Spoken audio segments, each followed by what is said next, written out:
I was thinking we could start out with some basic information about the boat. It's a Norwegian-built fishing trawler from the 1960s. It was built in a place called Tenfjord. Either the place is called Tenfjord or the company that built the boat is called Tenfjord. I don't really know. Well, so it was built in the 1960s, and yeah, it worked as a fishing trawler. It got a double-hulled ship because it's an ice-going boat, so it's well built for that. And then sometimes in like the mid to late 80s, they covered the boat in glass fiber. So the entire boat is like covered in a layer of glass fiber, which makes it very easy to take care of. We'll get more into details later on. And if you're thinking about getting a boat and living in a boat, we'll get into that as well later on. I'll explain a little bit for you maybe what to look for, what's an easy start for somebody looking for a boat, what you should look for, you know, what experience you have, and all those things matters depending on what kind of boat you're looking for. So we'll get into that later on. So we'll start off with a boat tour. I think that's a good start.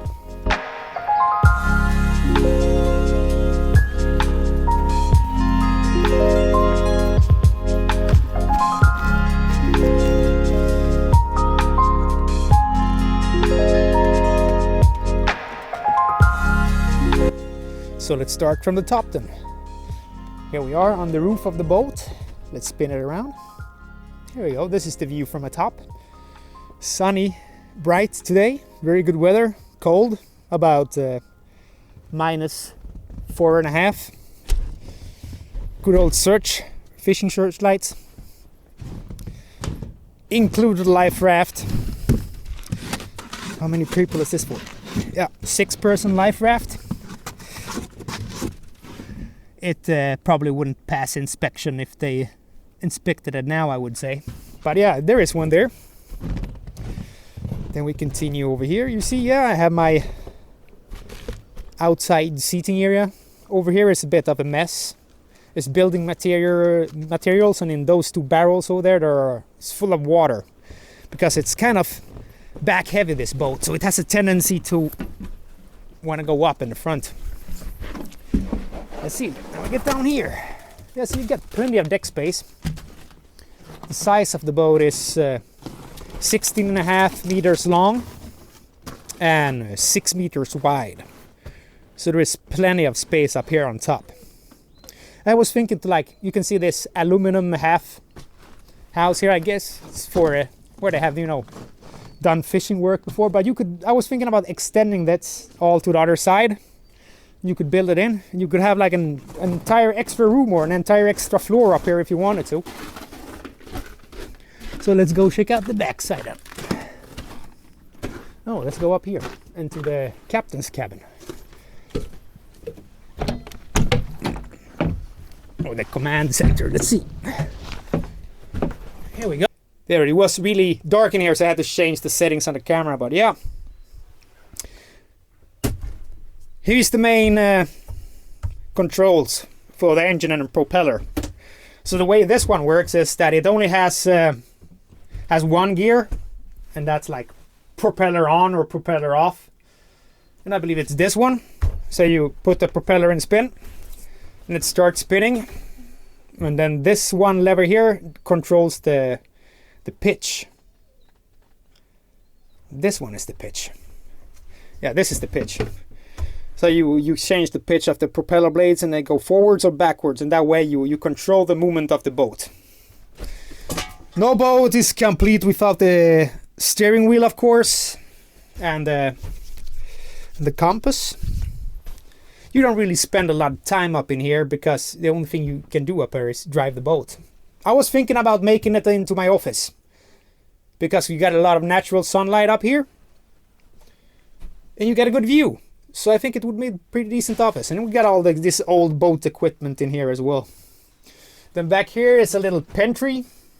And then in here we have a collection of old CDs and stuff. There's probably a couple of hundred of them in here.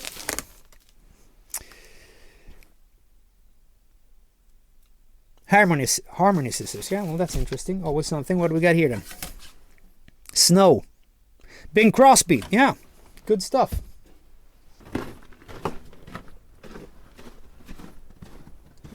Well, this is the back space.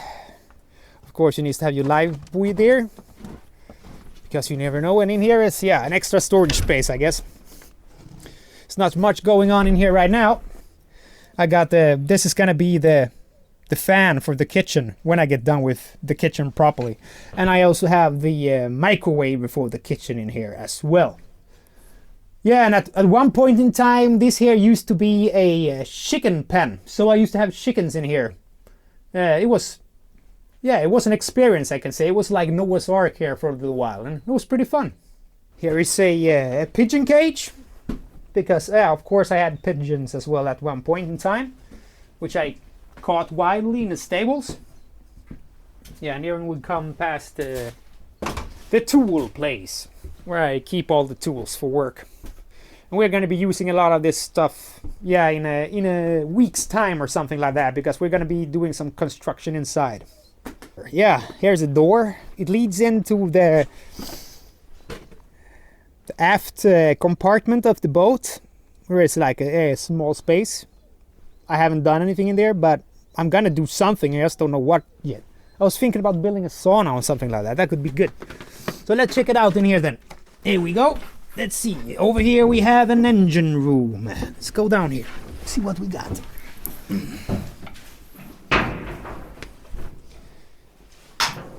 Yeah, so this is the main propulsion system for the boat.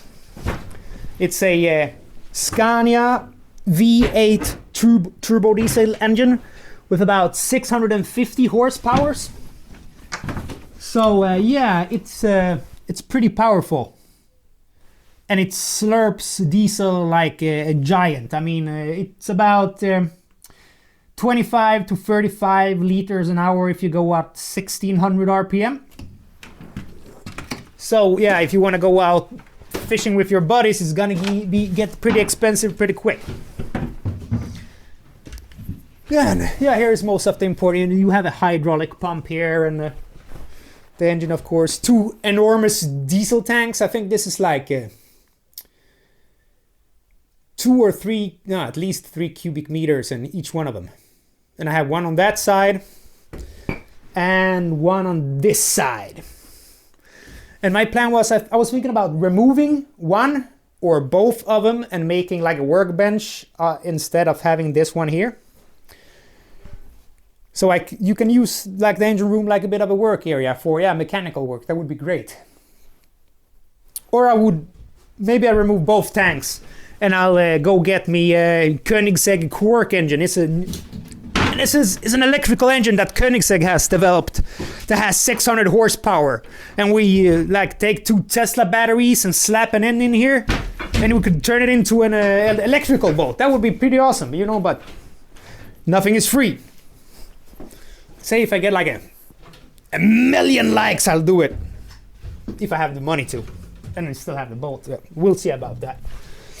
Yeah, then let's go back into this smaller cabin. Jesus. It has a door as well, for privacy.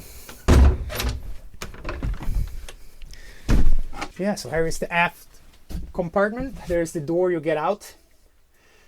Yeah, and here is where I used to sleep in the beginning, because it was the smallest room and it was easy to keep warm.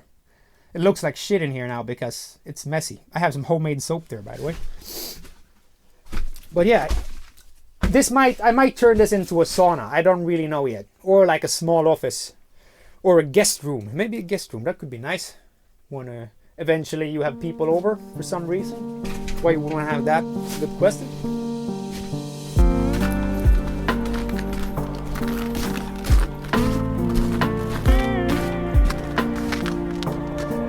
What are you doing, cat? Come.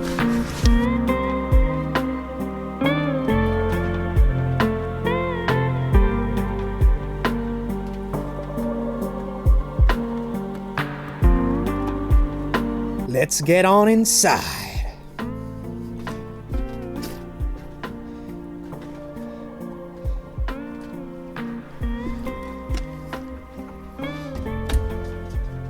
So let's do the panorama of this room. You get down here, through the door, down the stairs, you get in here. I usually, this, my winter coat, my other coats, more clothing, dirty clothing there. Behind that American flag, it's my future bedroom. I haven't gotten to it yet, but I will. Kitchen corner. First bed there. And yeah, that's pretty much it. Let's go check this front space out. Give me a second here to open it up.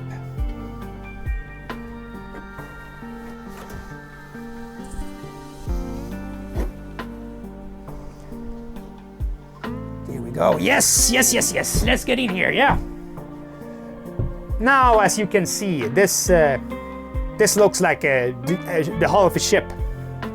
And when I first bought this boat, this was pretty much what everything in here looked like. The entire area that you just saw, my bedroom, it literally all looked like this. So it had to all be clad with wood again and all of that. And right now, this was all clad with wood like this. So I started with ripping all these boards off. And then I had like this iron spikes you can see here. I still got some left. There is like a couple of hundred of them. And I have started to saw them off. I think this side is pretty much done. So I'm gonna saw off the last spikes here, take off the last wood. Then this area is gonna get a good cleaning. And yeah, then we will start building a bedroom in here. Because I really do need more space. I'm getting kind of tired of living in that cramped area. Yeah, but this is a big space. You can see the dog in there.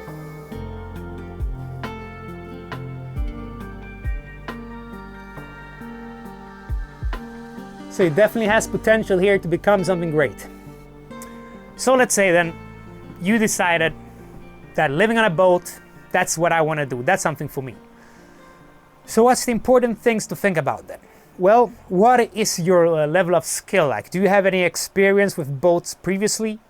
Do you have experience working with different materials? In this case, it could be wood, glass, fiber, or steel. And it depends much on this. And if you're not very experienced and you don't have a lot of knowledge, I would suggest you start with a smaller boat, preferably made of plastic, because it's a lower learning curve. It's go fast for you to learn the skills you need to be able to do your own work. After that, I would say steel boats, pretty easy to work with as well, as long as they're in good condition and they don't need to be replated a lot. Or it's a good start. You just do some welding and it's done. First down on the list is wooden boats. If you don't have experience working with wooden boats, don't get one because it's a pain in the ass. The reason why I got this wooden boat is because it's covered in plastic outside and it's literally like a centimeter thick. So half an inch, I guess like half an inch, something like that.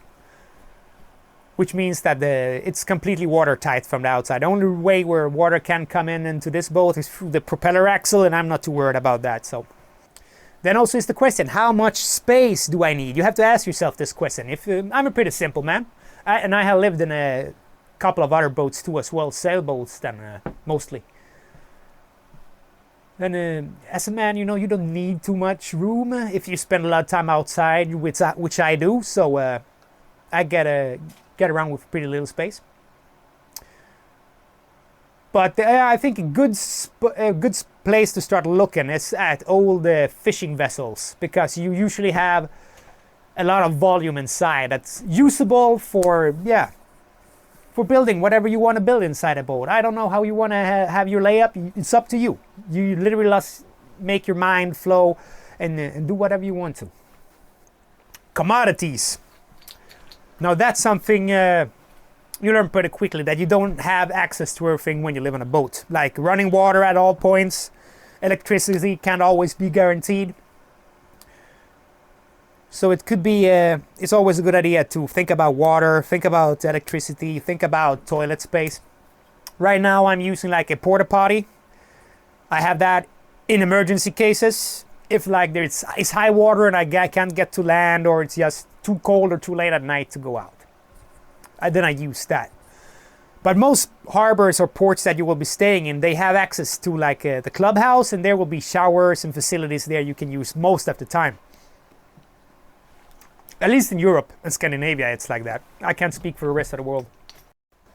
Cost of living.